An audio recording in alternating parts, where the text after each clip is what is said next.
Le début du mouvement des Gilets jaunes, on le sait bien, c'est d'abord cette histoire d'une taxe sur le carburant qui enflamme des gens qui reproduisent un certain nombre des thèmes de ceux qui furent ceux du mouvement Poujade dans les années 50, mais pas exactement avec la même clientèle. Au fond, des gens qui ne sont pas les plus pauvres de la société française, mais un petit peu au-dessus de ceux qui sont classés en dessous du seuil de pauvreté et qui ont peur d'y tomber dans la pauvreté.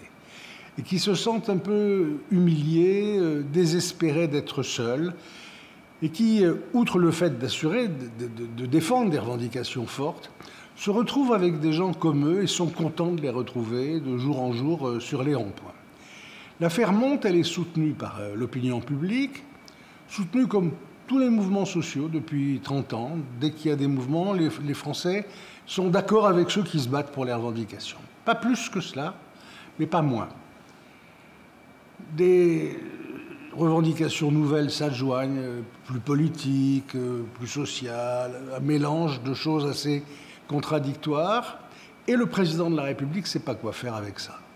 Pendant plus de 15 jours, il ne sait pas comment prendre ce mouvement, il ne fait rien, il hésite. Et puis finalement, il y va. Et il y va avec un certain talent, puisqu'il met en place un triptyque. 1, je cède sur des revendications, je débloque 11 à 12 milliards d'euros pour satisfaire des revendications. 2, je fais un autre discours à la télévision, toujours pour dire que l'ordre public est fondamental dans une république et qui sera assuré. Et 3, je lance le grand débat national, permettant à la société de se substituer, si elle le veut bien, aux seuls gilets jaunes, et donc de trouver une porte de sortie avec tous les Français, et pas seulement avec ceux-là. On en est là, le débat national est un succès, les gens se parlent, vont sur les sites dédiés pour donner leur avis et leurs propositions. Il reste à Macron, mais ce n'est pas le moins important, il reste à Macron à dire à vous, à moi, à tous ceux qui auront parlé dans ces débats, de nous dire ce qu'il en tire comme enseignement et ce qu'il propose comme mesure. Je crois qu'il est forcé de faire 3 choses. 1, de nous dire pourquoi il n'acceptera pas certaines revendications. Il ne les prendra pas toutes, mais il faut qu'il explique pourquoi, de la pédagogie. 2, qu'il prenne un certain nombre de choses qui sont dans ces débats et qui ne sont pas étrangères à son propre programme, notamment sur le plan des institutions.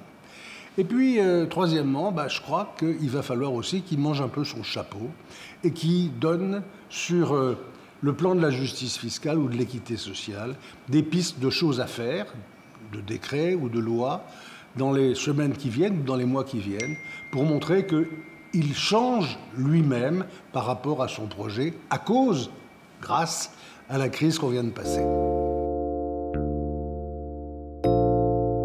En effet, s'il y avait une chose, pour résumer, sur laquelle je pense qu'il devrait changer, c'est en redevenant le candidat qu'il était sur un point particulier, qui est faire avec la société française. Je rappelle le titre d'un vieux livre d'un sociologue français, Michel Crozier, paru il y a 40 ans, mais toujours à lire, qui était « On ne change pas la société par décret ». On ne change une société qu'avec elle-même, qu'avec son concours permanent. Et vous vous rappelez le Macron de la campagne électorale, c'est notre projet. Cette ode permanente au corps intermédiaire, syndicats, territoires, élus, cette volonté de mettre les citoyens dans le coup de tous les sujets qui les concernent. Il a, pendant 18, 20 mois, oublié ça. Jupiter a fait oublier le citoyen. Et je crois que c'est ça qui est le fondamental. C'est pas être un peu plus à gauche, un peu plus à droite, mettre un peu plus de ceci ou cela. C'est la façon même de travailler avec le pays. Je crois que Macron doit revenir aux sources du macronisme, sans quoi on ne change pas une société.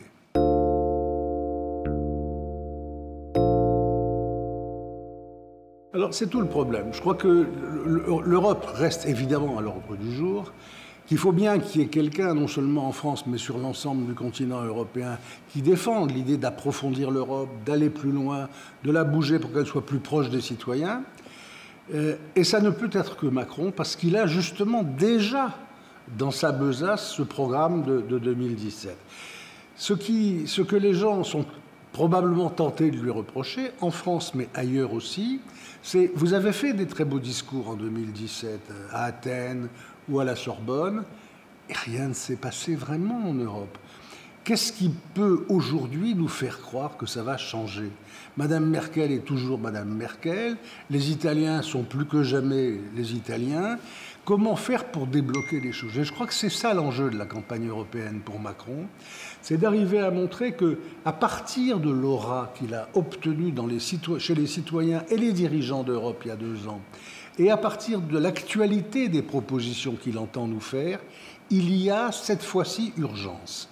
Urgence à débloquer les choses et possibilité, parce qu'il y a urgence, que d'autres de ces petits camarades des directions des partis ou des États autour de lui ne peuvent pas aujourd'hui ne pas faire avec lui.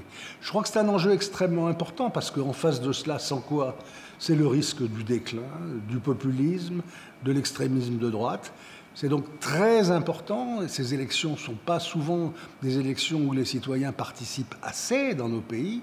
Je crois que c'est très important et qu'il est très important qu'un discours de ce type-là soit tenu, et soit tenu avec la légitimité de quelqu'un qui en avait fait le centre même de sa propre campagne électorale au niveau national.